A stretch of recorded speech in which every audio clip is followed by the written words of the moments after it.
আমাৰ নামটো লিষ্টত নাহিব মই বিটিচিৰ 5টা ডিচিৰ অফিচত মুখ্যমন্ত্ৰী হৈ নিজে গৈছো যাতে আমাৰ মানুহে কাম পাব পাৰে আমাৰ মানুহে আঁচনি পাব পাৰে বেলেগ জায়গাত টেলিফোন কৰিলে কাম হ'ব কিন্তু বিটিআৰত বিজেপিৰ চৰকাৰ নাই আমি এটা কৈ অনুৰোধ কৰি ৰাইজৰ কাম কৰিব লাগে আজি আপোনালোকে যদি এবাৰ বিজেপিৰ চৰকাৰ আমাৰ বিটিআৰত কৰি দিয়ে মোদী ডাঙৰীয়াৰ আঁচনি দিছপুৰৰ আঁচনি সকলো আঁচনি আমি কাকো ৰিকুৱেষ্ট কৰিব নালাগে আপোনালোকে নিজৰ প্ৰাপ্য আঁচনি নিজে ডাইৰেক্টলি পাব পাৰিব আজি মোদী ডাঙৰীয়াৰ আঁচনি প্ৰধানমন্ত্ৰী আৱাস যোজনা আমি খুজিবগৈ লাগে ভিচিডিসি পইচা মোদীৰ কিন্তু আঁচনিৰ মালিক ভিচিডিসি অৰুণোদয় পইচা আমাৰ কিন্তু আঁচনি কৰিব লাগে ভিচিডিসি এই ব্যৱস্থাৰে বিটিচিৰ উন্নতি হ'ব নোৱাৰে বিটিচিৰ তেতিয়া উন্নতি হ'ব যেতিয়া দুখীয়া দৰিদ্ৰ মানুহে কাকো হাত নাপাতাকৈ চৰকাৰী আঁচনি লাভ কৰিব পাৰিব আৰু ৰাইজে ৰজা হ'ব আৰু সেই কাৰণে এই প্ৰত্যেকজন মানুহৰ ইলেকশ্যনত আমি বিজেপি দলক সুবাইজাৰতো জিকাব লাগিব থুৰিবাৰীতো আমি জিকাব লাগিব লাগিবনে নাই জিকাব জিকাব কৰিব নালাগে আমি বিজেপি দলক ভোট দিব লাগে বিজেপি দলক শক্তিশালী কৰিব লাগে আৰু বিটিআৰত আটাইতকৈ বেছি সিট আমি বিজেপি দলক দিব লাগে আৰু সেই কাম তেতিয়া হ'ব যেতিয়া আমাৰ কাৰ্যকৰ্তা সকলে সুন্দৰভাৱে এই নিৰ্বাচনত প্ৰচাৰ চলাব ৰাইজক বুজাব যে মোদীৰ চৰকাৰ লাগে আমাক বিজেপিৰ চৰকাৰ লাগে আৰু তেতিয়াই আমাৰ ইয়াত পৰিৱৰ্তন আহিব কেণ্ডিডেট কোন হ'ব কোনে টিকট পাব কোন জাতিয়ে পাব কোন সম্প্ৰদায়ে পাব সেয়া আমাক নালাগে আমাক এটাই লাগে যে পদুমৰ ছবিত আমি ভোট দি এইবাৰ বিটিআৰত আটাইতকৈ বেছি পদুম ফুলৰ সিট আমি জিকাব লাগে পাৰিম নে নাই জিকাবৰ কাৰণে আপোনালোকে এটা কথা মনত ৰাখিব যে চৰকাৰৰ আঁচনি আৰু আমাৰ অধিকাৰ আমি তেতিয়া পাম যেতিয়া আমি মনে বিচৰা দলটোক আমি চৰকাৰত বহুৱাব পাৰিম যদি আমি মনে বিচৰা দলটোক চৰকাৰত আমি বহুৱাব নোৱাৰো তেতিয়া হলে আমি কেতিয়াও আমাৰ লক্ষ্যত উপনীত হ'ব নোৱাৰো আজি আমাৰ চৰকাৰে কিমান আঁচনি লৈছে আগত কোনো চৰকাৰে ইমান আঁচনি লোৱা নাছিল আজি আপোনালোকে জানে যে অৰুণোদয় আঁচনিত আমি মাহত 1250 টকা এটা দুখীয়া পৰিয়ালে লাভ কৰে কিন্তু আমাৰ ইয়াত মই যদি এতিয়া খুধো অৰুণোদয় কিমানে পাইছে এবাৰ হাত ডাঙকচোন অৰুণোদয় কিমানে পাই আছে হাত ডাঙক আৰু যদি মই এতিয়া নলবাৰীত গৈ খুধো কিমানে অৰুণোদয় পাই আছে এই হলটো সবে হাত ডাঙি দিব কিহৰ কাৰণে যে তাতে আমি ডাইৰেক্টলি আঁচনি আমি দিব পাৰো ইয়াত আমি দিব নোৱাৰো বিজেপিৰ চৰকাৰ নাই এইবাৰ আমি চেষ্টা কৰিছো যে আগতকৈ বেছি মানুহে পাওক কিন্তু যদি বিজেপিৰ চৰকাৰ হয় তেতিয়া হলে আমি সকলোকে এই আঁচনিবিলাকৰ সুবিধা আমি দিব পাৰিম শ্ৰদ্ধাৰ ৰাইজ আমি যদি বঞ্চিত হৈ থাকো আমি যদি আমাৰ অধিকাৰৰ কাৰণে কথা নকওঁ আৰু আমি যদি বিজেপিৰ এখন চৰকাৰ নাপাতো আমি সদায় পিছ পৰি থাকিব লাগিব আজি 1250 টকা অৰুণোদয় আঁচনি এইবাৰ আমি ঠিক কৰিছো যে অৰুণোদয় যিসকলে পাব তেওঁলোকক আমি গেছ কিনিবৰ কাৰণেও 250 টকা আমি ৰাজসাহায্য দিম। অৰ্থাৎ এটা গেছৰ দাম যদি 950 টকা, অৰুণোদয় পৰিয়ালে গেছ কিনিলে 700 টকাত গেছ পাব। এটা গেছৰ চিলিণ্ডাৰৰ দাম যদি 550 টকা, অৰুণোদয় পৰিয়ালে গেছ কিনিলে তেওঁ মাত্ৰ 300 টকাত এটা গেছ পাব। আগতে আমাৰ ৰেচন কাৰ্ড, আমি ৰেচন কাৰ্ডত অকল মাত্ৰ চাউল পাইছিলো। এতিয়া 1 অক্টোবৰৰ পৰা ৰেচন কাৰ্ডত আমি চেনিও পাম কম দামত, দালিও আমি কম দামত পাম, আমি নিমখো কম দামত পাম। অৰ্থাৎ চৰকাৰে আমাক অৰুণোদয় দিলে, চৰকাৰে আমাক গেছৰ চিলিণ্ডাৰ কম দামত দিলে, চৰকাৰে আমাক দালি কম দামত দিলে, চৰকাৰে আমাক চেনি কম দামত দিলে, চৰকাৰে আমাক নিমখ কম দামত দিলে। আগতে কোনো চৰকাৰে ৰাইজৰ কাৰণে এই কামবিলাক কৰা নাছিল। আমি যদি বিটিচিত এবাৰ বিজেপিৰ চৰকাৰ, য'ত নেকি বিজেপিৰ শক্তিশালী ভূমিকা থাকিব, এই গোটেই আঁচনিবিলাকৰ সুবিধা আমি বিটিআৰতো দুখীয়া মানুহক, দুখীয়া জনসাধাৰণক আমি দিব পাৰিম। UPPL, BPF তেওঁলোকৰ চৰকাৰ বিটিআৰৰ ভিতৰতে থাকে। তেওঁলোকে দিল্লীৰ পৰাও টকা আনিব নোৱাৰে, দিছপুৰৰ পৰাও আনিব নোৱাৰে। কিন্তু বিজেপি যদি লগত থাকে, দিল্লীৰ পৰাও পইচা আহিব, দিছপুৰৰ পৰাও পইচা আহিব, আৰু আমি সকলোৱে মিলি একেলগে বিটিআৰখনক উন্নয়নৰ পথত আমি আগুৱাই লৈ যাব পাৰিম। আজি অহাকালি আমাৰ ছোৱালীসকলৰ বাবে নিযুত মইনা আঁচনি আৰম্ভ হ'ব। হায়াৰ ছেকেণ্ডাৰী পঢ়া ছোৱালীয়ে মাহত 1000কৈ টকা পাব।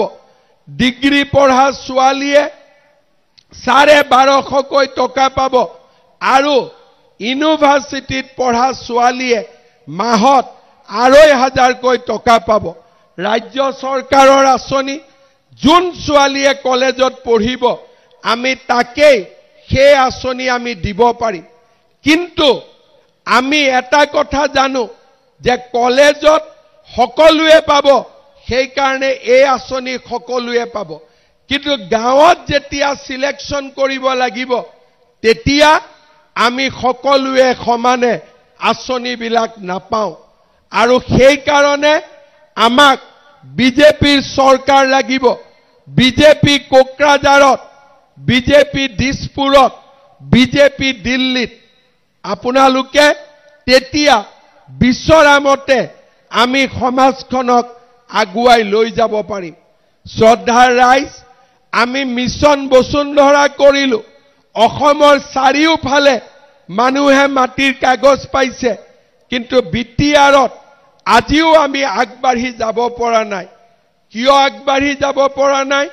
কাৰণ আমাৰ মাত্ৰ 9টা সিট। 40টা সিটৰ ভিতৰত বিজেপি যোৱাবাৰ মাত্ৰ 9টা সিটত ইলেকশন জিকিছে। 9টা সিটত চৰকাৰ নহয়, 9টা সিটত জিকা পাৰ্টিক কোনেও যিমান গুৰুত্ব দিব লাগে সিমানো গুৰুত্ব নিদিয়ে। কিন্তু এইবাৰ যদি আমি ইলেকশনত সকলোৱে যদি লগ হৈ বিজেপি দলক শক্তিশালী কৰি নিৰ্মাণ কৰিব পাৰো, তেতিয়াহ'লে ৰাইজেও যিমান সমস্যা ভোগ কৰি আছিলে সেই সমস্যাবিলাকৰ পৰা ৰাইজ মুক্ত হ'ব পাৰিব। আৰু সেই কাৰণে মোৰ সহজ ৰাস্তা আছিলে, মই যদি বিপিএফৰ লগত এলায়েন্স কৰিলোহেঁতেন আৰামত জিকিব পাৰিলোহেঁতেন, UPPLৰ লগত এলায়েন্স কৰিলেও মই আৰামত জিকিব পাৰিলোহেঁতেন। কিন্তু আমি জিকিব পাৰিলোহেঁতেন, ৰাইজৰ সুবিধা নহ'লহেঁতেন। আমাক জিকাৰ কাৰণে সহজ ৰাস্তা নালাগে, আমি টান ৰাস্তাৰে যাম। কাৰণ আমি ৰাইজক উপকাৰ কৰিব লাগিব, ৰাইজক আমি সমান অধিকাৰ দিব লাগিব আজি আপোনালোকে চিন্তা কৰক মই যদি হাগ্ৰামা মহিলাৰিক কলোহেঁতেন যে মোক 15টা সিট দিয়ক আপুনি 25টাত খেলক কোনো কথা নাছিল প্ৰমোদ বৰুক যদি মই কলোহেঁতেন যে আপুনি মোক 15টা সিট দিয়ক আপুনি 25টা সিটত ইলেকশন খেলক কোনো অসুবিধা নহলহেঁতেন ধুনীয়াকৈ আমাৰো যিকেইটা জিকিব লাগে জিকি গ'লহেঁতেন 8টা 9টা জিকি গ'লহেঁতেন কিন্তু 8টা 9টা জিকিলে আমি চৰকাৰত একোৱে কৰিব নোৱাৰো খালি হাত চাপৰি মাৰিবৰ কাৰণে আমি তাতে যাব লাগিব যোৱা 5 বছৰত আমাৰ অভিজ্ঞতা যে যদি বিজেপি বিটিআৰত শক্তিশালী হ'ব নোৱাৰে তেতিয়া হলে আমি কেতিয়াও মানুহৰ কাম কৰিব নোৱাৰো আৰু সেই কাৰণে এইবাৰ আমি কৈছো যে আপোনালোকে পদুমত ভোট দিয়ক পদুমে শক্তিশালী হ'ব বিটিআৰত কোনো দ্বিতীয় শ্ৰেণীৰ নাগৰিক নাথাকিব সকলো প্ৰথম শ্ৰেণীৰ নাগৰিক হ'ব পাৰিব সকলোৱে নিজৰ বিটিআৰখনক নিজে বিচৰা ধৰণে আগবঢ়াই লৈ যাব পাৰিব ইলেকশন ডিক্লেয়াৰ কৰিব এতিয়াও বাকি আছে মই আপোনালোকক খুদিছো বিজেপিয়ে নিজে খেলিব লাগে নে বেলেগৰ লগত হাত মিলাই ইলেকশন খেলিব লাগে এবাৰ পাক্কা কথা কওক নিজে খেলিব লাগে নে হাত মিলাই ইলেকশন খেলিব লাগে আধাইটো একো মাতা নাই তাৰমানে হাত মিলাই খেলিব লাগে নেকি নিজে খেলিব লাগে নে হাত মিলাই খেলিব লাগে আৰু অলপ ডাঙৰ কৰি কওক আমাৰ হৰিশ দ্বিবেদী প্ৰভাৰী দিল্লীৰ পৰা আহিছে শুনি আছে পিছত মোক কৈ ক'ব যে সবেইটো কোৱা নাই গতিকে দাদা হাত মিলাই ইলেকশন খেলক আপোনালোকে পাক্কা কথা কওক হাত মিলাই ইলেকশন খেলিব লাগে নে পদুমৰ চিনত ইলেকশন খেলিব লাগে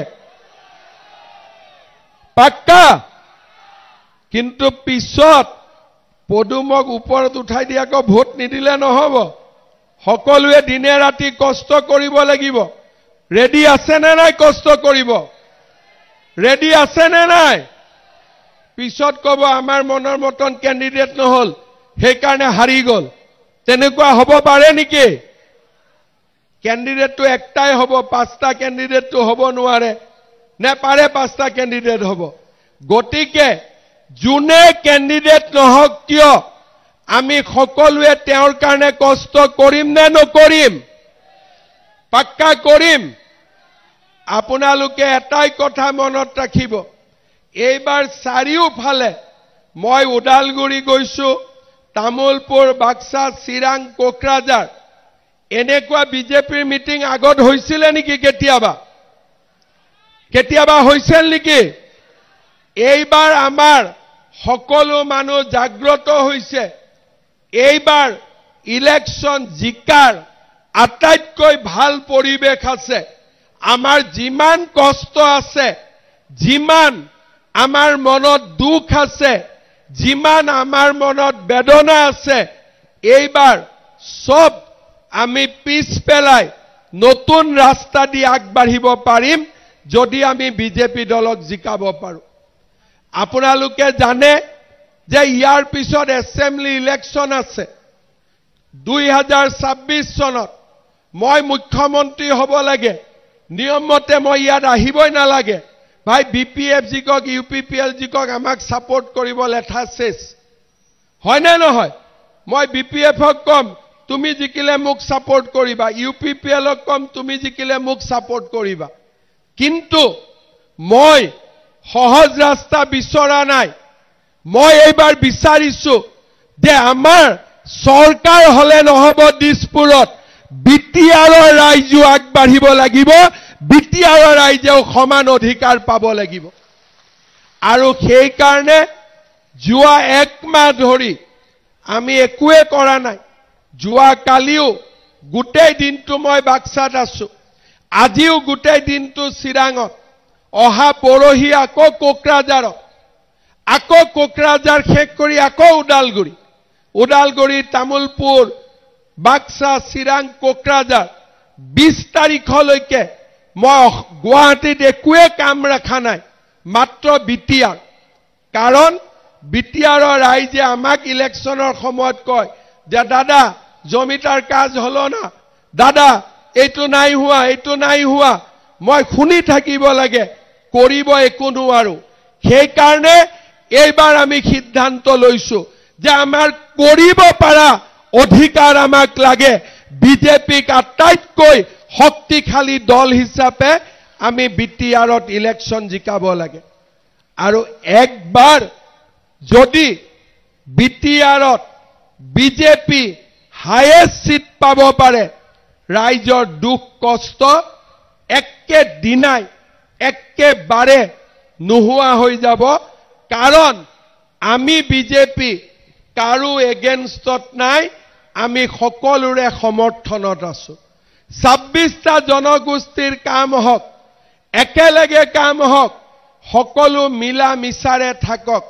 বিজেপিৰ লক্ষ্য যে এখন ঘৰত 5টা ল'ৰা সমানে যেনেকে মাকে মৰম কৰে, তেনেকে যাতে চৰকাৰখনেও 5টা ল'ৰাকে সমানে মৰম কৰে। আমাৰ বিটিচিত 26টা ল'ৰা ছোৱালী আছে, 26টা জাতি জনগোষ্ঠী আছে। বিটিচি চৰকাৰখন এনেকুৱা হ'ব লাগে যাতে 26টা জনগোষ্ঠীকে নিজৰ ল'ৰা ছোৱালী হিচাপে ভাবে। আৰু সেই পৰিৱেশ কোনে আনিব পাৰিব? অকল বিজেপি দলে আনিব পাৰিব, আৰু কোনেও আনিব নোৱাৰে।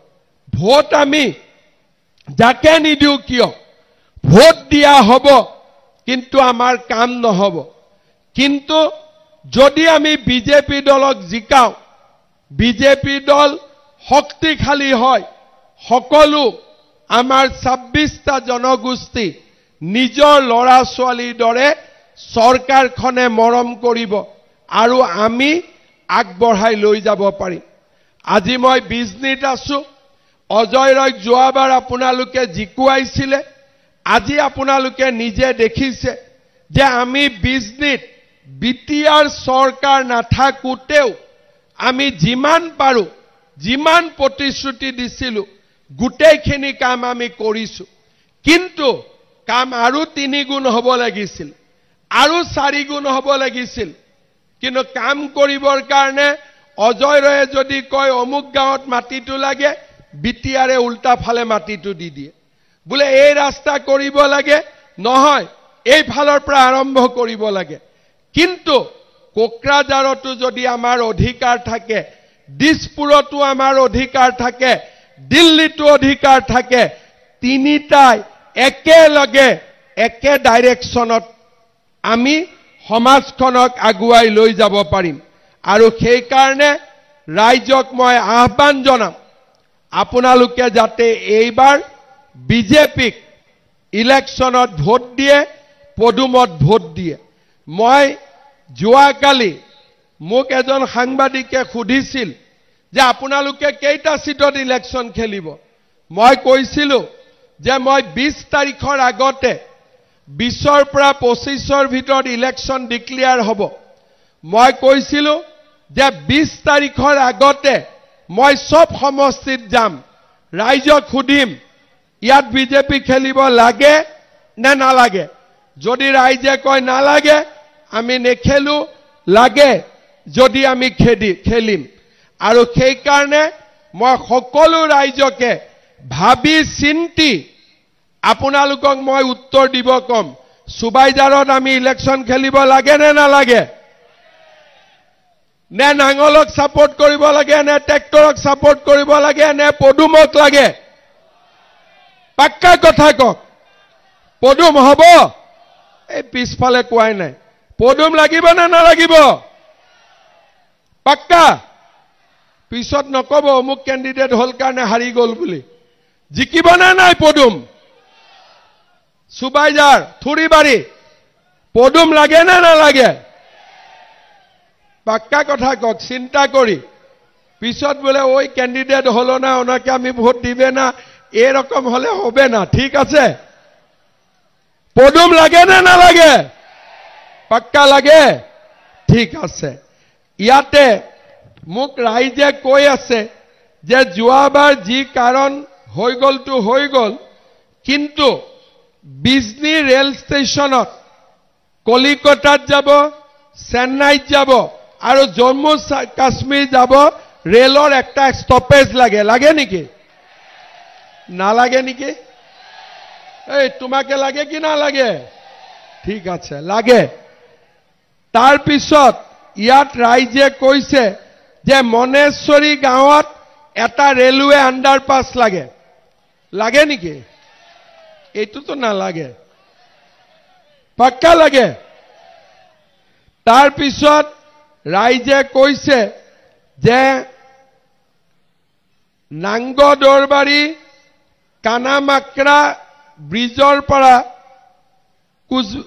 কুজৰাগুৰি ভিলেজলৈকে ইৰোচন গৰাখহনীয়া কণ্ট্ৰোল লাগে। গৰাখহনীয়া হৈ আছে নেকি ইয়াতে? আচ্ছা, কোনটা জায়গা অজয়? সুবাইজাৰ। কোনটা জায়গা? খুজৰাগুৰি। ইয়াতো সুবাইজাৰ মানে নালাগে বুলি কৈ আছে। খুজৰাগুৰিত লাগে না নালাগে গৰাখহনীয়া কণ্ট্ৰোল? আই নদী। কানামাক্ৰা ৰিভাৰ প্ৰটেকশ্যন বান লাগে কালামাটিত, লাগে নেকি? সেইটো ক'ত? সুবাইজাৰ কি থুৰিবাৰী? সুবাইজাৰ। মাষ্টাৰ ড্ৰেইন লাগে বিজনী টাউন, অডিটৰিয়াম লাগে বিজনী, ইনডোৰ ষ্টেডিয়াম লাগে বিজনী, কুকলুং টু এইটো কি ৰাঞ্জি ঝৰা, হাতী আক্ৰমণ আছে নেকি? আৰু কমাৰ্চ কলেজ লাগে বিজনী উলুবাৰী। এইকেইটা ঠিকে লিখিছে না লিখা নাই? ঠিকে লিখিছে? পাক্কা লিখিছে? ঠিক আছে। ইলেকশ্যনৰ আগত, এছেম্বলি আগততো গোটেইকেইটা কৰি দিব নোৱাৰো, কিন্তু ৰেল তেল ৰখাই দিম ইয়াতে, হ'ব? বিজনীত পাক্কা ৰেল তেল ৰখাই দিম, হ'ব? এইখিনিতো হৈ যাব, এইখিনি মই কৰি দিম, ঠিক আছে?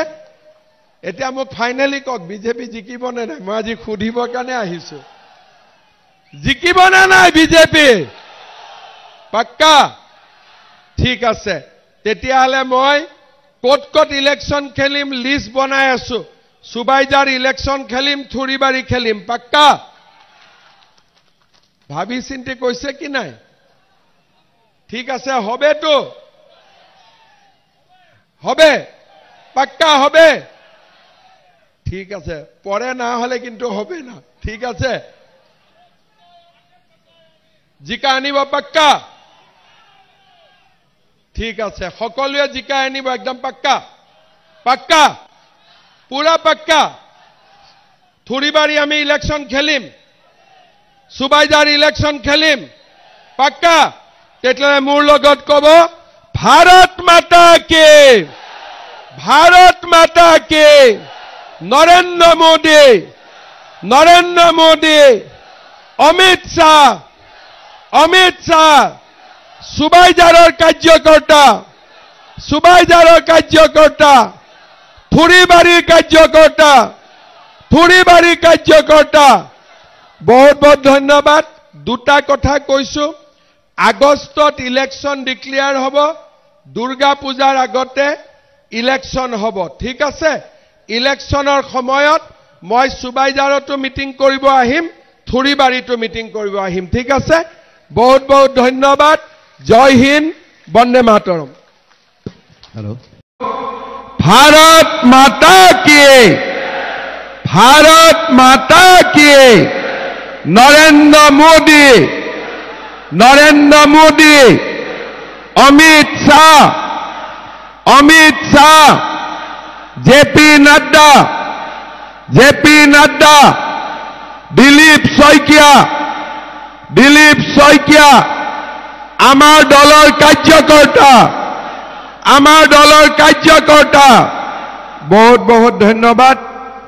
আজিৰ সভাত আমাৰ মাজত উপস্থিত অসম প্ৰদেশ ভাৰতীয় জনতা পাৰ্টিৰ সভাপতি দিলীপ শইকীয়া ডাঙৰীয়া, মন্ত্ৰী জয়ন্ত মল্ল বৰুৱা ডাঙৰীয়া, আমাৰ সাংগঠনিক সম্পাদক ৰবীন্দ্ৰ ৰাজু ডাঙৰীয়া, ৰেখাৰাণী দাসবড়ো বাইদেউ, নাৰায়ণ ডেকা ডাঙৰীয়া, ব্ৰজেন মহন্ত ডাঙৰীয়া, ভিক্টৰ দাস ডাঙৰীয়া, ভিক্টৰিয়া মেধি ডাঙৰীয়ানী, ৰিদীপ কুমাৰ ডেকা ডাঙৰীয়া, ৰাজেশ বড়ো ডাঙৰীয়া, মধু নাৰ্জাৰী ডাঙৰীয়া, আৰতী বৰদলৈ ডাঙৰীয়ানী, নীলমণি ডেকা ডাঙৰীয়া, ৰাঞ্জা খুংগুৰ আমাৰ মাজত উপস্থিত কুমুদ দাস ডাঙৰীয়া আৰু আজিৰ সভাত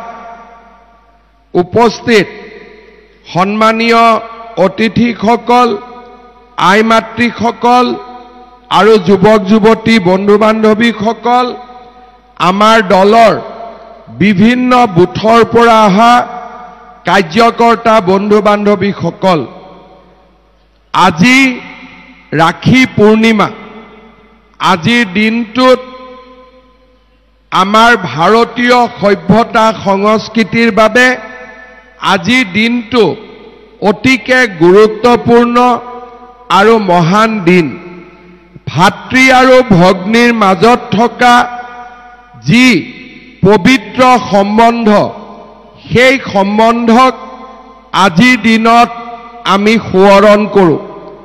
আজিৰ দিনটোত প্ৰতিগৰাকী ভগ্নী আৰু বাইদেৱে নিজৰ ভাতৃ আৰু নিজৰ ককায়েকৰ সুৰক্ষিত জীৱন আৰু সকলো ফালৰ পৰা বিকশিত জীৱনৰ কামনা কৰি ভগৱানক প্ৰাৰ্থনা কৰে।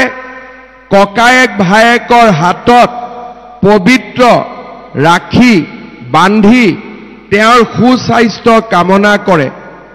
আজিৰ দিনটোতে প্ৰত্যেকগৰাকী ককায়েকে ভায়েকে নিজৰ ভনীয়েকক গোটেই জীৱন সুৰক্ষা দিয়াৰ সংকল্প গ্ৰহণ কৰে আৰু ভনীয়েক আৰু বাইদেউক মৰম যাচে, সন্মান যাচে আৰু তেওঁলোকক সদায়ে জীৱনত প্ৰতিটো মুহূৰ্তত লগত থকাৰ প্ৰতিশ্ৰুতি প্ৰদান কৰে।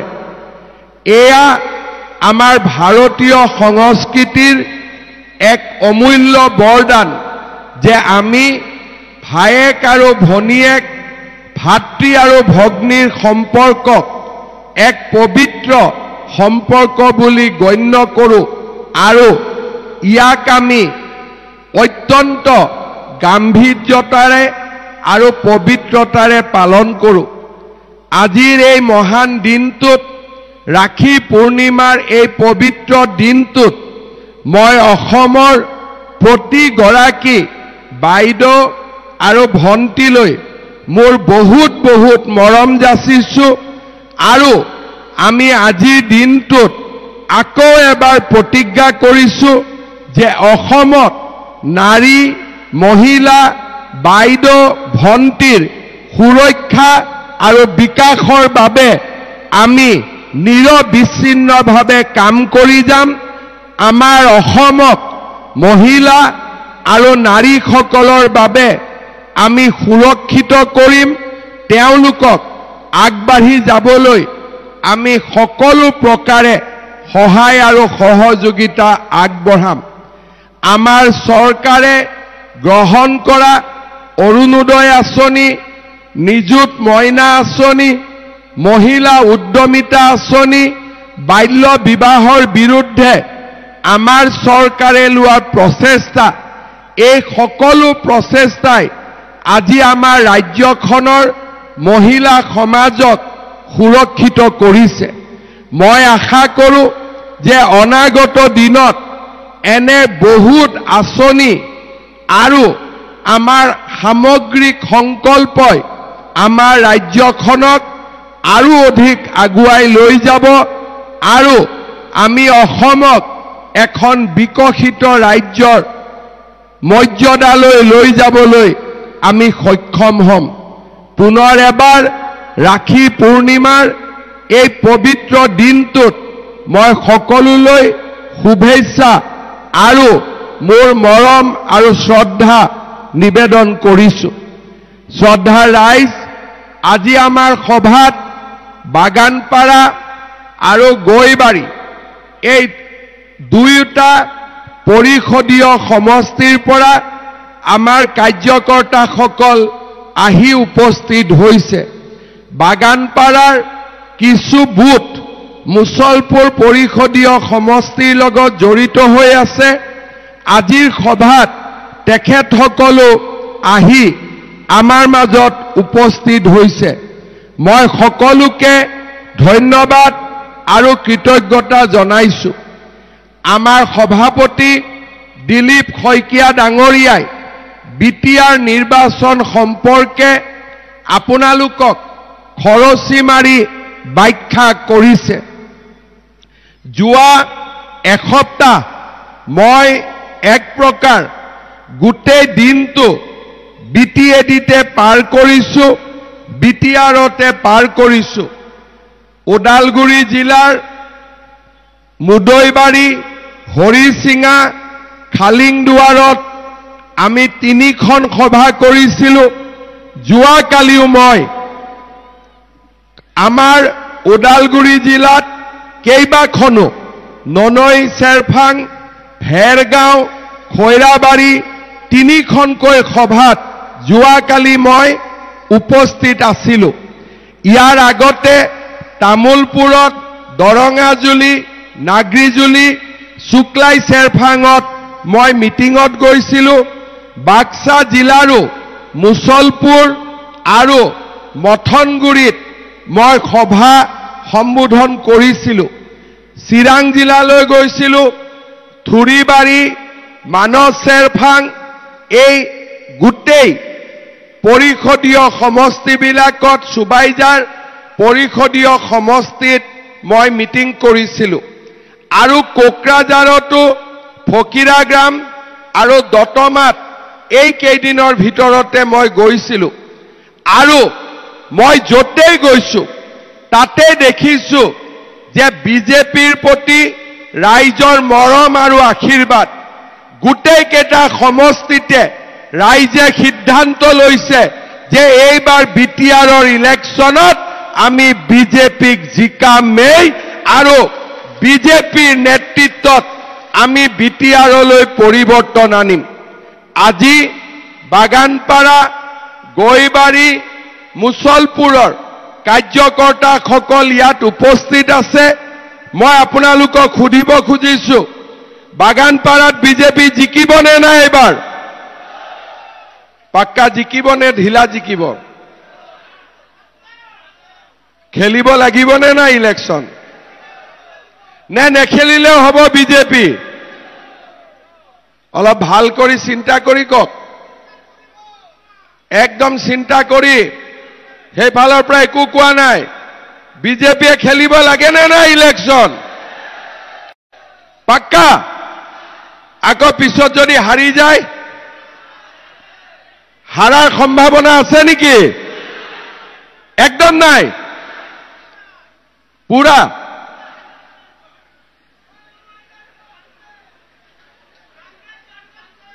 %100 তোৰহে বলটো বেছি দেখি আছো, বাকীবিলাকৰ দেখা নাই বল। খেলিব লাগে নে নাই বিজেপি? লাগিব, পাক্কা লাগিব।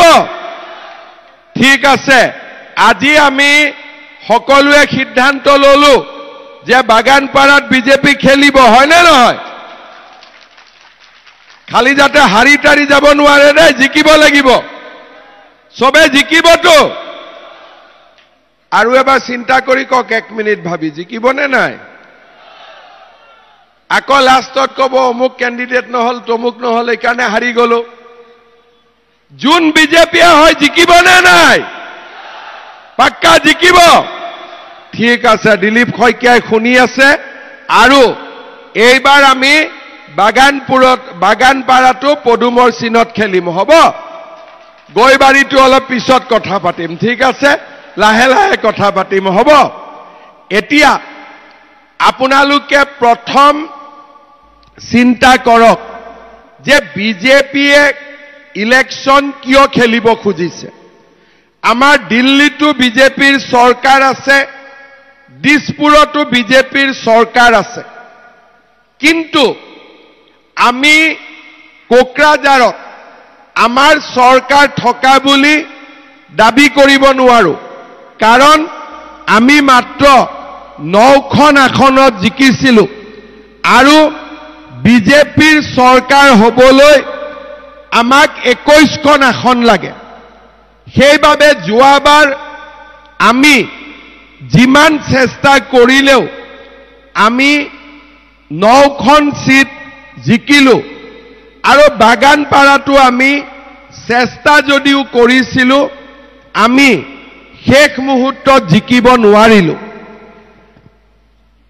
আজি আমাৰ অসমত বিজেপিৰ চৰকাৰ অহাৰ পিছত আমাৰ ৰাজ্যটো পৰিৱৰ্তন হৈছে বিটিআৰতো পৰিৱৰ্তন হৈছে মই নকওঁ যে আমাৰ বিটিআৰত পৰিৱৰ্তন হোৱা নাই বাগানপাৰা ৰাইজে মনত পেলাব যে আমাৰ বিটিআৰৰ আন্দোলনৰ সময়ত আমাৰ এই অঞ্চলত 4,000 লোকৰ মৃত্যু হৈছিল এজন দুজন নহয় 4,000 লোকৰ আমাৰ আন্দোলনৰ সময়ত মৃত্যু হৈছিল নৰেন্দ্ৰ মোদী ডাঙৰীয়া শাসনলৈ আহে সকলো পক্ষৰ লগত আলোচনা কৰি বিটিআৰ চুক্তি স্বাক্ষৰিত হয় আৰু 2021 চনত মই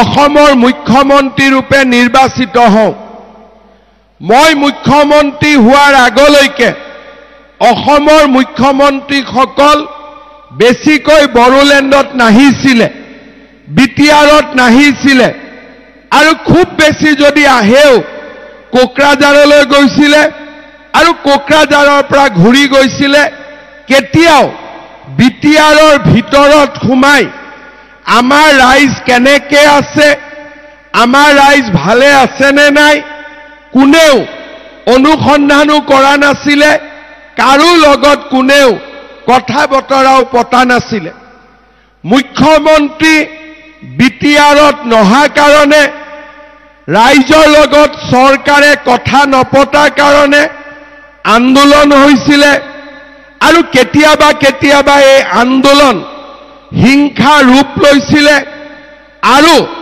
প্ৰতিটো দিনেই বিটিআৰত কিবা নহয় কিবা দুৰ্ঘটনা সংঘটিত হৈ আছিল আজি মই মুখ্যমন্ত্ৰী হোৱা 4.5 বছৰ হৈ গ'ল আজি মই আপোনালোকৰ আগত থিয় হৈ এটা কথা মই দাবী কৰিব পাৰো যে মই মুখ্যমন্ত্ৰী হোৱাৰ পিছত বিটিআৰত এটাও গুলিকাণ্ড হোৱা নাই এটাও বোমা বিস্ফোৰণ হোৱা নাই এজনো লোকৰ মৃত্যু হোৱা নাই আজি বিটিআৰৰ বাক্সা কক তামুলপুৰ কক ওদালগুৰি কক কোকৰাঝাৰ কক চিৰাং কক সকলো জাগালৈকে মই আহিছো দল সংগঠন ৰাইজৰ লগত কথা পাতিছো আৰু আমাৰ বিটিআৰত বহুবিলাক উন্নয়নমূলক কাম আজি আমি হাতত ল'ব পাৰিছো ৰাস্তা হৈছে মেডিকেল কলেজ হৈছে আজি আমাৰ বিটিআৰত ৰাইজে উন্নয়নৰ এটা পৰিবেশ এটাও আৰম্ভ হোৱা দেখা পাইছে কিন্তু এটা কথা মই অনুভৱ কৰো যে আমাৰ বিটিআৰত 26টা জনগোষ্ঠী আছে বড়ো ৰাইজ আছে ৰাভা মদাহী বৰ্মন শৰণীয়া কছাৰী আমাৰ কলিতা কোচ ৰাজবংশী নাথ যোগী আমাৰ গোৰ্খা আমাৰ বিটিচিত আদিবাসী আৰু বিভিন্ন জনগোষ্ঠীৰ আমাৰ ৰাইজ এই বিটিআৰত বাস কৰে কিন্তু আমি সদায় দেখা পাওঁ যে বহু লোকে এতিয়াও বিটিআৰক নিজৰ বুলি ভাবিব পৰা নাই তাৰ মূল কাৰণটো হ'ল যে আমাৰ বিটিআৰত যিয়ে চৰকাৰ নাথাকক কিয় এতিয়াও ৰাইজক বহুখিনি অধিকাৰ দিব পৰা নাই বহুত ৰাইজে দুখ কৰে যে মোৰ দেউতাৰ মাটি মই মোৰ ল'ৰাটোলৈকে ট্ৰান্সফাৰ কৰিব নোৱাৰো, মোৰ জন্ম ইয়াত, মই মৃত্যু হ'ব ইয়াত, কিন্তু আজিলৈকে মোৰ মাটিডোখৰ মই মোৰ নিজৰ নামত কৰিব পৰা নাই।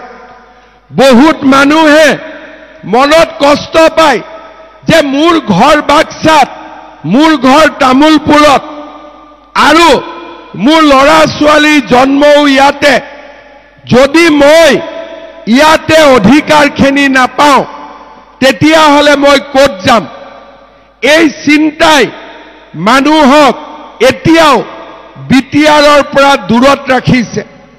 যেতিয়ালৈকে বিটিআৰত সকলো ৰাইজে 26টা জনগোষ্ঠীয়ে, হিন্দু হওক, মুছলমান হওক, খ্ৰীষ্টিয়ান হওক, যোনে নহওক কিয়, যেতিয়ালৈকে বিটিআৰৰ সকলো জনগোষ্ঠীয়ে সমান অধিকাৰ নাপাব তেতিয়ালৈকে ৰাইজে বিটিআৰক কেতিয়াও নিজৰ বুলি গ্ৰহণ কৰিব নোৱাৰিব। সেইবাবে এইবাৰ আমি সংকল্প লৈছো যে বিজেপিয়ে ইলেকশ্যন খেলিব, চৰকাৰ গঠনত বিজেপি সৰ্ববৃহৎ দল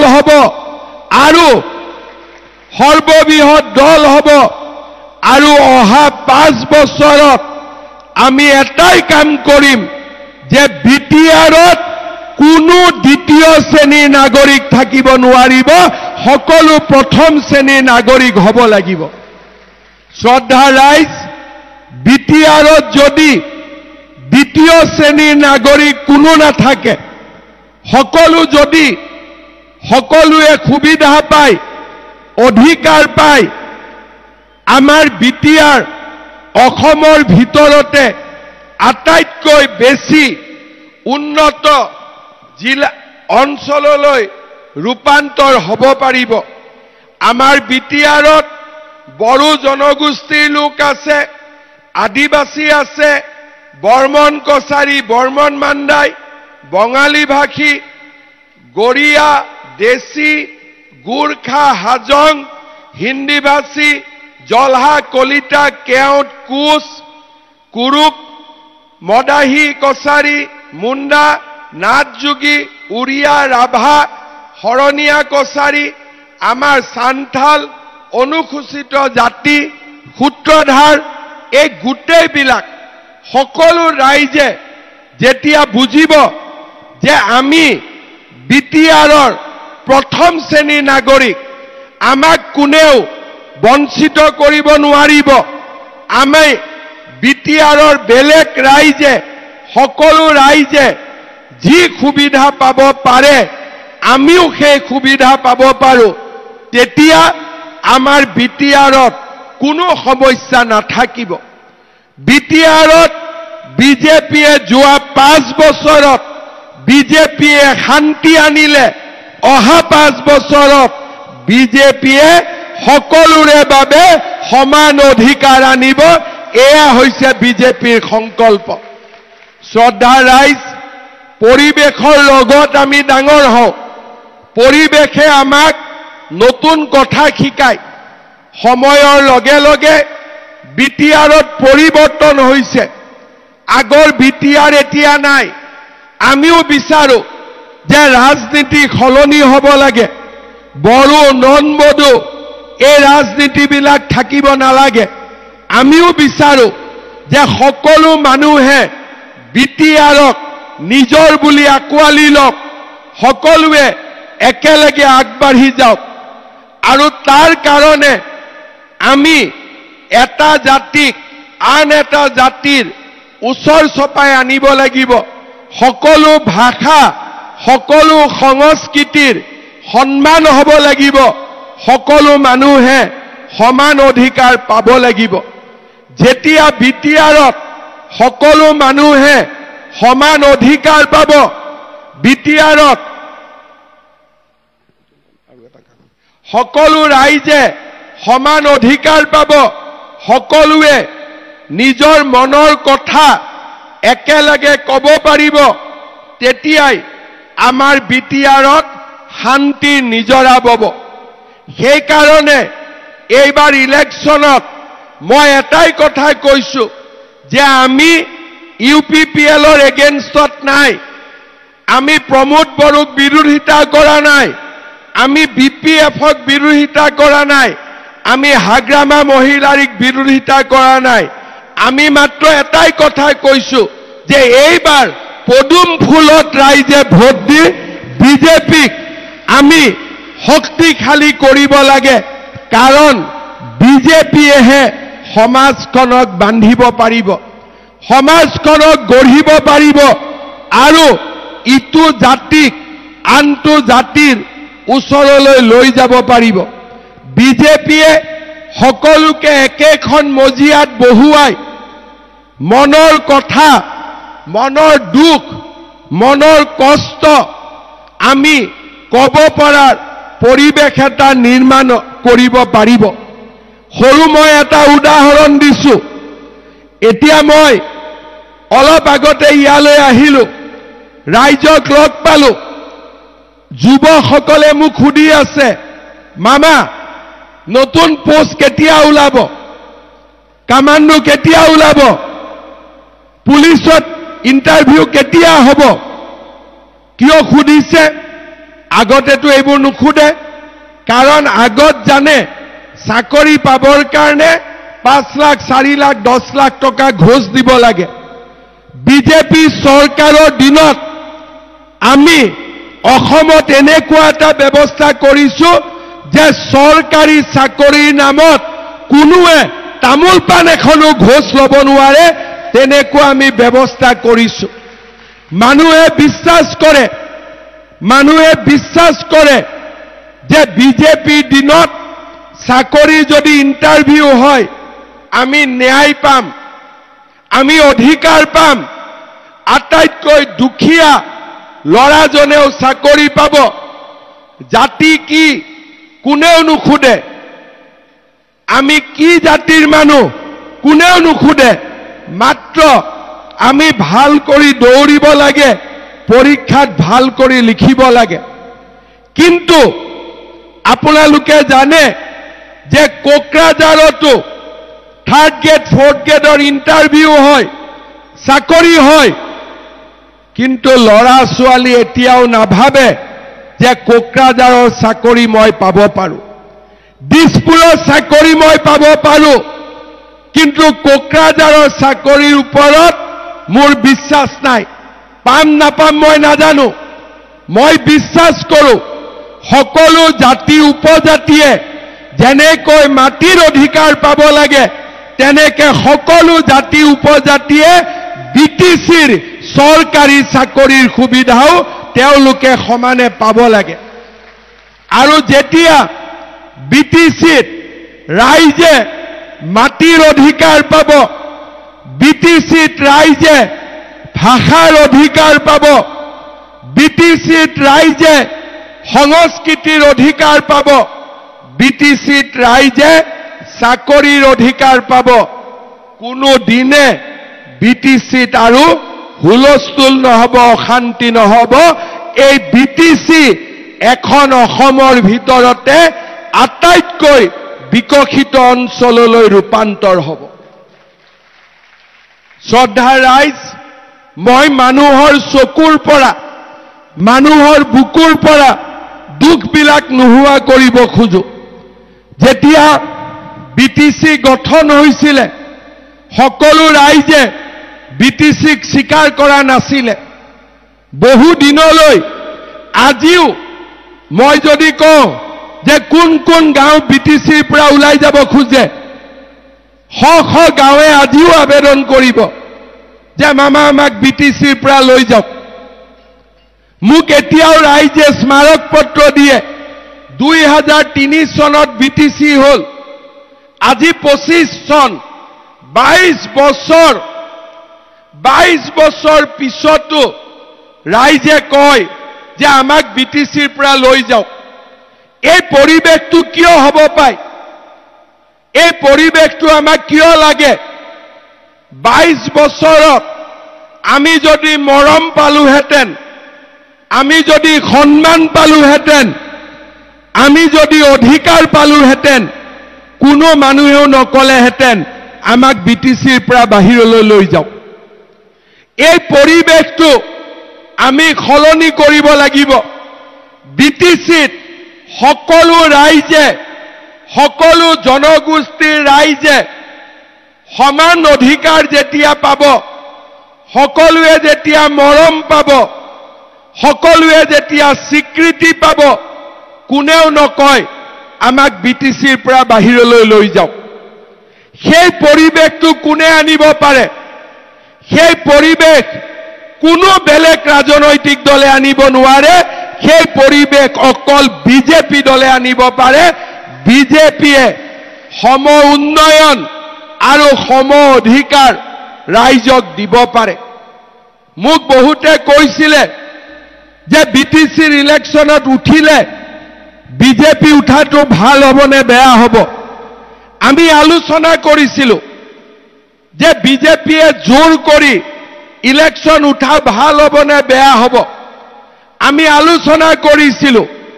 তাৰ পিছত আমি সিদ্ধান্ত ললো যে নহয়, 22 বছৰ হৈ গ'ল, এটা এটা প্ৰজন্ম পৰিৱৰ্তন হ'ল। কিমান দিনলৈ মানুহে অপেক্ষা কৰিব? 22 বছৰ দীঘলীয়া বছৰ।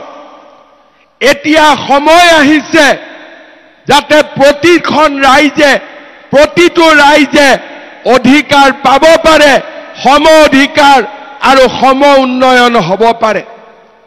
আজি যেতিয়া মই অসমত যাওঁ, নলবাৰী জিলাত যাওঁ, অৰুণোদয় আঁচনি সকলো মহিলাৰ ঘৰে ঘৰে আছে।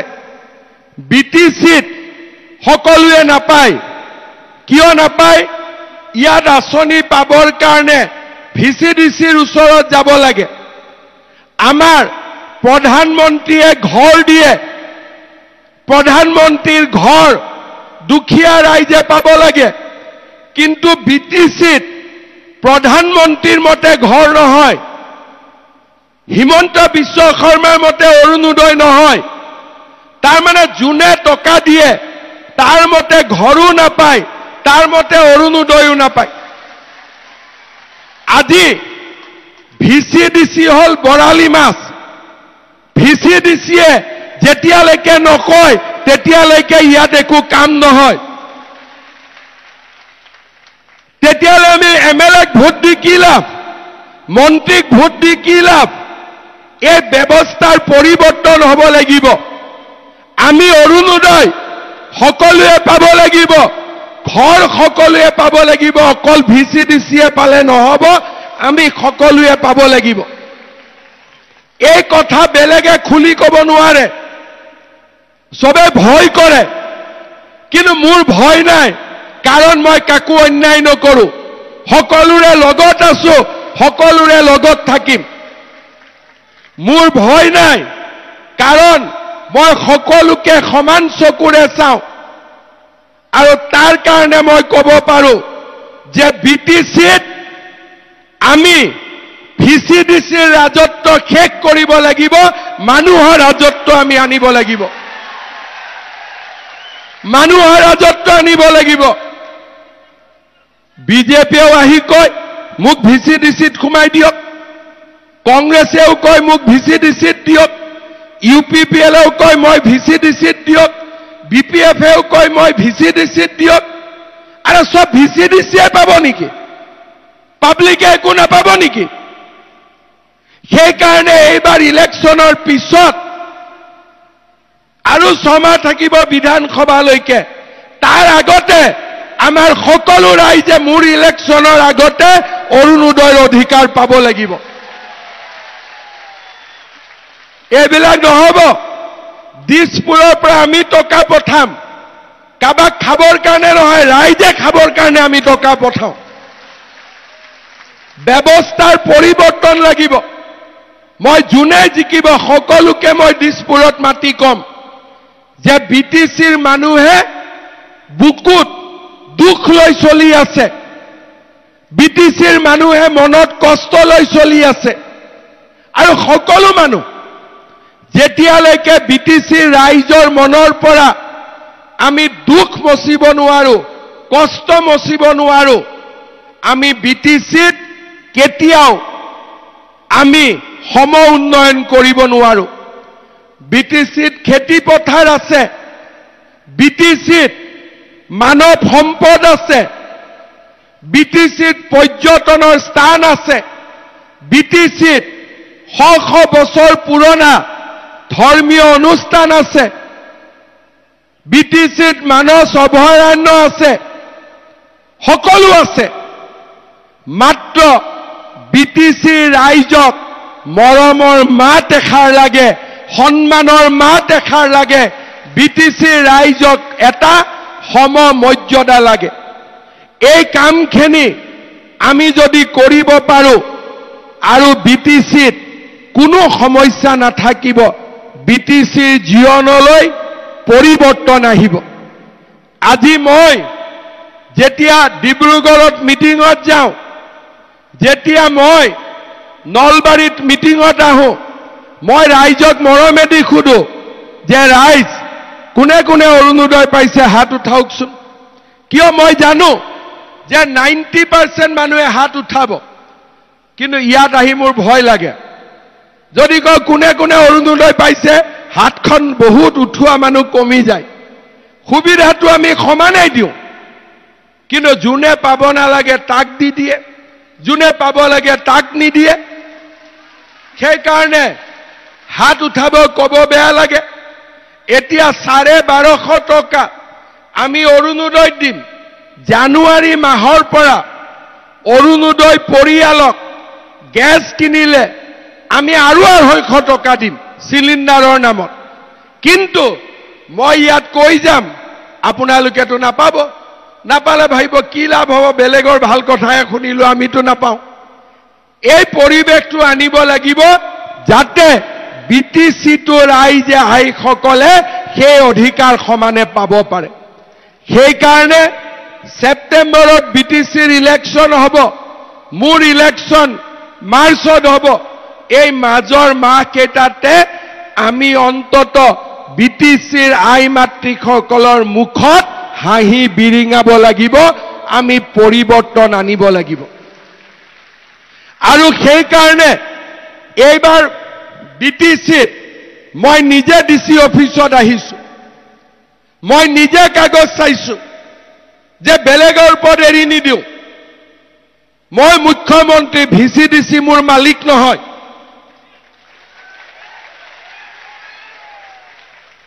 আমি সকলো ৰাইজে অধিকাৰ দিব লাগিব। এইবাৰ জিঅ' টেগিং হৈছে, সকলো জায়গাতে ঘৰ বনাব, মানুহজনে নিজে টকা পায়। বিটিচিত 7টা ৰাস্তা বাগৰি টকা পায়। মই ঠিক কৈছো নে নাই? মই আচল কথাখিনি কৈছো নে নাই? এই ব্যৱস্থাৰ পৰিৱৰ্তন হ'ব লাগিব। যেতিয়া সকলো মানুহে নলবাৰী বৰপেটাৰ দৰে অধিকাৰ পাব, ইয়াতো মানুহ আনন্দত থাকিব, ইয়াতো মানুহ ফূৰ্তিত থাকিব। এই ব্যৱস্থাৰ যেতিয়ালৈকে আমি পৰিৱৰ্তন নকৰো, তেতিয়ালৈকে সদায় বিটিচিত মানুহৰ দুখ থাকিব। আজি যিবিলাক আঁচনি আমি ডাইৰেক্টলি দিওঁ, নিযুত মইনা আমি ডাইৰেক্টলি ফৰ্ম লওঁ, ভিচিডিচি নাথাকে, সকলোৱে নিযুত মইনা পাই যায়। কিন্তু যিটো আঁচনি আমি বেকাকৈ দিওঁ, ইয়াত আহি আৰু বেকা হৈ যায়। হয়নে নহয়? সেইকাৰণে এইবাৰ চব চিধা কৰিব লাগিব। সেইকাৰণে মই কৈছো, মই কাকো বেয়া নাপাওঁ, কাৰো লগত মোৰ শত্ৰুতা নাই, কিন্তু ব্যৱস্থাৰ পৰিৱৰ্তন হ'ব লাগে। নলবাৰী ৰাইজে যি পায়, তামোলপুৰৰ ৰাইজেও পাব লাগিব, বাগানপাৰা ৰাইজেও পাব লাগিব। কাৰণ আমি এটাই মানুহ। আগতে আমি সব নলবাৰী জিলাতে আছিলো, বৰপেটা জিলাতে আছিলো। গতিকে ৰাস্তাৰ যদি সিটো পালে পাব পাৰে, ৰাস্তাৰ ইটো পাৰে মই কিয় পাব নোৱাৰো? বৰমাৰ মানুহে নাপায়, টিহুৰ মানুহে পায়। কেনেকে হ'ব পাৰে? তামোলপুৰৰ মানুহে নাপায়, ৰঙিয়াৰ মানুহে পায়। কেনেকে হ'ব পাৰে? পঠাওঁতেতো আমি সমানেই পঠাওঁ।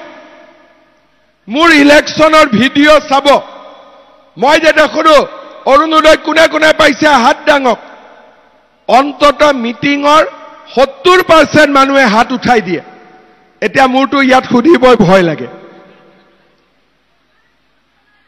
ঘৰ পোৱা নাই বুলে আবুয়ে কৈয়ে আছে ইয়াতে পোৱা নাইতো বেছিকৈ ওলাব সেইকাৰণে মোৰ খুদিবই ভয় লাগে কিন্তু বিধানসভাৰ ইলেকশ্যনৰ আগত আপোনালোকে যদি এবাৰ পদুমক জিকাই দিয়ে বিধানসভাৰ ইলেকশ্যনৰ আগত যেতিয়া মই খুদিম তেতিয়ালৈকে পৰিস্থিতিটো পৰিৱৰ্তন হৈ যাব সকলো মানুহে চৰকাৰী আঁচনিৰ সুবিধা পোৱা আৰম্ভ হ'ব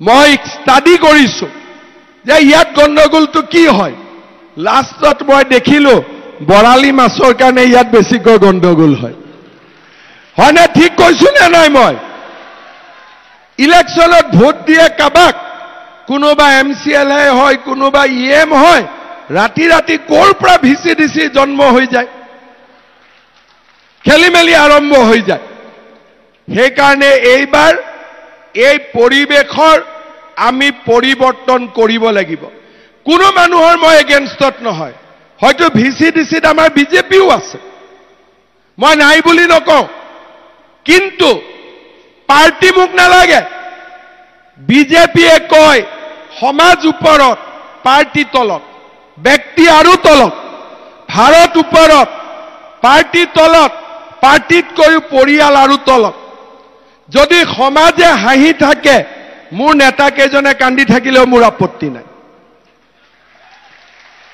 যদি সমাজে হাঁহি থাকে কিন্তু সমাজে কান্দি থাকিব নেতাসকলে হাঁহি থাকিব এটো কি ৰাজনীতি হল এটোতো কোনো ৰাজনীতি নহল তাৰ আমি পৰিৱৰ্তন কৰিব লাগিব আৰু সেই কাৰণে বিটিসিৰ ইলেকশ্যনৰ পিছত এইবাৰ মই সব পাৰ্টিৰ লগত বহিম যে বাবা যি কৰ কৰ কিন্তু এই ভিচিডিসি ৰাজনীতিটো শেষ হ'ব লাগে এইটো শেষ হ'ব লাগে আৰু এইটো থাকালৈকে বিটিসিত কেতিয়া উন্নতি হ'ব নোৱাৰে মই ঠিক কৈছো নে নাই কোৱা মই বেমাৰ ধৰিছো নে নাই ঠিক বেমাৰ আৰু তাৰ কাৰণে এইবাৰ আপোনালোকে পদুমত দিয়ক সকলোৰে লগত মিলি আমি ব্যৱস্থাও বদলাম পৰিবেশো বদলাম বিটিসিত কোনো দ্বিতীয় শ্ৰেণীৰ নাগৰিক নাথাকে মোক কালি খুদিছে দ্বিতীয় শ্ৰেণীৰ নাগৰিক মানে কোন মলো অৰুণোদয় পোৱাবিলাক প্ৰথম শ্ৰেণী নোপোৱাবিলাক দ্বিতীয় শ্ৰেণী বোলে প্ৰথম শ্ৰেণী মানে আপুনি কাক বুজাইছে মই বোলো যোনবিলাকে ঘৰ পালে তেওঁলোক প্ৰথম শ্ৰেণী যিবিলাকে পাম পাম বুলি ভাবি আছে তেওঁলোক দ্বিতীয় শ্ৰেণী যিবিলাকে চাকৰি বাকৰি টকা নিদিয়াকৈ পায় তেওঁলোক প্ৰথম শ্ৰেণী যোনে পাম পাম বুলি ভাবি আছে নাই পোৱা দ্বিতীয় শ্ৰেণী গতিকে প্ৰথম আৰু দ্বিতীয় শ্ৰেণী যাৰ ঘৰত মাটিৰ পট্টা আছে সি প্ৰথম শ্ৰেণী যাৰ পট্টা নাই সি দ্বিতীয় শ্ৰেণী বুজাবৰ কাৰণে তো ইমান টান নহয় নেতা নহয় বুজাবৰ কাৰণে মই ঠিক কৈছো নে নাই কোৱা সেই কাৰণে আমি এইবাৰ ইলেকশ্যনত সকলোৱে চেষ্টা কৰিছো মুখ্যমন্ত্ৰী কেতিয়াও সমষ্টিয়ে নাযায় কেইদিনমান আগতে অসমত পঞ্চায়ত ইলেকশ্যন হল মই গোটেই কামৰূপ জিলাত এখন মিটিং কৰিছো ডিব্ৰুগড়ত এখন মিটিং কৰিছো শিৱসাগৰত এখন মিটিং কৰিছো কিন্তু বিটিসিত মুদৈবাৰী হৰিচিঙা খালিংদুৱাৰ দৰঙাজুলি নাগৰিজুলি শুক্লাই চেৰফাং আকৌ ভেৰগাঁও খৈৰাবাৰী ননৈ চেৰফাং আজি বাগানপাৰা এতিয়া গুৰেশ্বৰ যাম মুছলপুৰ মথনগুৰি গলুৱে সুবাইজাৰ থুৰিবাৰী মানস চেৰফাং ফকিৰাগ্ৰাম আৰু দতমা সব মুখস্থ কৰি লৈছো মোৰ বাদে কোনো ক'ব নোৱাৰিব নেকি ইমান সমষ্টিৰ নাম ক'ব পাৰিব নেকি হয়নে এক প্ৰকাৰ গাঁৱে গাঁৱে যোৱা হৈছে মোৰ কিয় মই এবাৰ বিচাৰিছো সকলো মানুহ অসমত এতিয়া ফুৰ্তিত থাকে কতো আন্দোলন নাই ধৰ্মঘট নাই সবে ফুৰ্তিত থাকে বিটিচিৰ মানুহ ফূৰ্তিত থাকিব লাগিব পৰিৱৰ্তন হ'ব লাগিব আৰু এই পৰিৱৰ্তন ৰাজনৈতিক পাৰ্টিৰ পৰিৱৰ্তন নহয় মানুহৰ চিন্তাধাৰাৰ পৰিৱৰ্তন হ'ব লাগিব সকলো মানুহ সমান হ'ব লাগিব সকলো জাতি উপজাতি সমান হ'ব লাগিব আপোনালোকে চাব বিটিচিত চমৎকাৰ হ'ব পাৰিব আমাৰ পুলিচত বাক্সাৰ লৰা এতিয়া তামুলপুৰ হল আপোনালোকক আটাইতকৈ ৰাতিপুৱা বেছি বেছি দৌৰে পুৰা কষ্ট কৰে আমাৰ সকলো জাতি উপজাতি ইয়াতে আছে মনৰ দুখত থাকে হৰণীয়াখিনিয়ে দুখত থাকে সাৰ্টিফিকেট নাপাওঁ মদাহী দুখত থাকে সাৰ্টিফিকেট নাপাওঁ বৰ্মন দুখত থাকে সাৰ্টিফিকেট নাপাওঁ কোনবা দুখত থাকে মাটি নাপাওঁ কোনবা দুখত থাকে ঘৰ নাপাওঁ কোনবা দুখত থাকে অৰুণোদয় নাপাওঁ এই দুখখিনি নোহোৱা কৰিব লাগিব আৰু তাৰ কাৰণে এইবাৰ ইলেকশ্যনত আমি কি চিনত ভোট দিব লাগিব একদম লাহে লাহে কলে কোন চিনত ভোট দিব লাগিব জিকাব পাৰিব নে নাই পাৰিব সকলোকে বুজাব যে বিজেপি কাৰো বিৰুদ্ধে নহয় মাত্ৰ ৰাইজৰ পক্ষে বিজেপি আছে আৰু বিজেপি জিকিলে বিটিআৰত সকলো সমস্যা এইবাৰ নোহোৱা হৈ যাব হ'ব সকলোৱে বুজি পালে বিজেপি জিকিব বাগানপাৰা জিকিব বিজেপি মুছলপুৰ জিকিব বিজেপি পাক্কা দুই এদিনতে দিহিৰাটো আহিম চবতে আহিম কালিয়ে নেকি দিহিৰাত আহিম গতিকে কালি না কালি দিহিৰাত আহিম আৰু ক'ত আহিম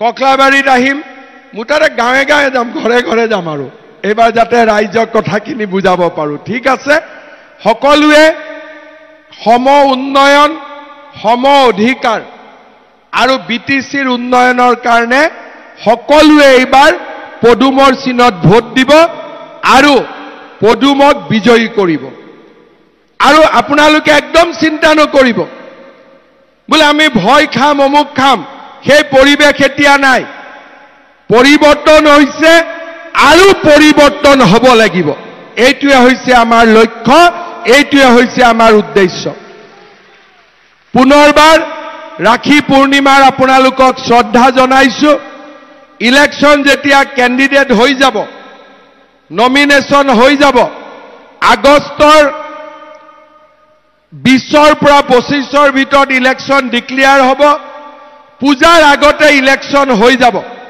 ইলেকশ্যনৰ মাজত বাগানপাৰাত মই আৰু এবাৰ আহিম ঠিক আছে এতিয়া ইয়াত ৰাইজে মোক কেইটামান কথা উল্লেখ কৰিছে মই আপোনালোকৰ আগত ক'ব খুজিছো ৰাইজে বিচাৰিছে যে ধমধমাৰ পৰা সুবন খাটালৈ যোৱা ৰাস্তাটো ধুনীয়া কৰি বনাব লাগে অসম মালা হয় নেকি লাগিব তাৰ পিছত ৰাইজে কৈছে যে বাগানপাৰাত এখন ডাঙৰ হস্পিটাল বনাব লাগে তাৰ পিছত ৰাইজে কৈছে যে বাগানপাৰাত বাস্কা মহাবিদ্যালয় বিজ্ঞান আৰু কলা শাখা প্ৰৱৰ্তন হ'ব লাগে চৰকাৰীকৰণ বাগানপাৰাত এখন আৰক্ষী থানা লাগে হয় নেকি তাৰ পিছত বাগানপাৰাত এখন ষ্টেডিয়াম লাগে বাগানপাৰাত দুৰ্গা মন্দিৰ পুনৰ নিৰ্মাণ কৰিব লাগে পাখামাৰাৰ পৰা বগুলামাৰীলৈ যোৱা দিৰিং নদীৰ ওপৰত কেবিএছ ৰোড দিৰিং নদীৰ ওপৰত এখন দলং হ'ব লাগে নেকি তাৰ পিছত বাগানপাৰাত এটা অডিটৰিয়াম লাগে লাষ্টত কৈছে থালকুছিৰ পৰা মাদুবাৰীলৈ যোৱাৰ পথত থকা পাগলাদিয়া নদীৰ ওপৰত আৰু এখন দলং লাগে হয়নে তাৰমানে তিনিখন দলং বাগানপাৰাত লাগে মই যেটো বুজিলো হয়নে এই গুটেইখিনি মই আজি লৈ গৈছো এস্টিমেট বনাও ইলেকশ্যনৰ মিটিঙত আহোতে মই ঘোষণা কৰি থৈ যাম হ'ব গুটেইখিনি মই চাই আহো কাৰণ এনে ঘোষণা কৰিলে পিছত নহলে ৰাইজে বেয়া পাব নহয় 10 দিন 20 দিন মান পিছতটো আকৌ বাগানপাৰা আহিম তেতিয়া এই গোটেই কথাখিনি ৰাইজৰ আগত ধুনীয়াকৈ কৈ যাম আপোনালোকে চিন্তা নকৰিব কাগজ পালো যেতিয়া কিবা নহয় কিবা হ'বই ঠিক আছে এতিয়া বিজেপি জিকিবনে নাই তেতিয়ালে মোৰ লগত আকৌ এবাৰ ক'ব ভাৰত মাতা কি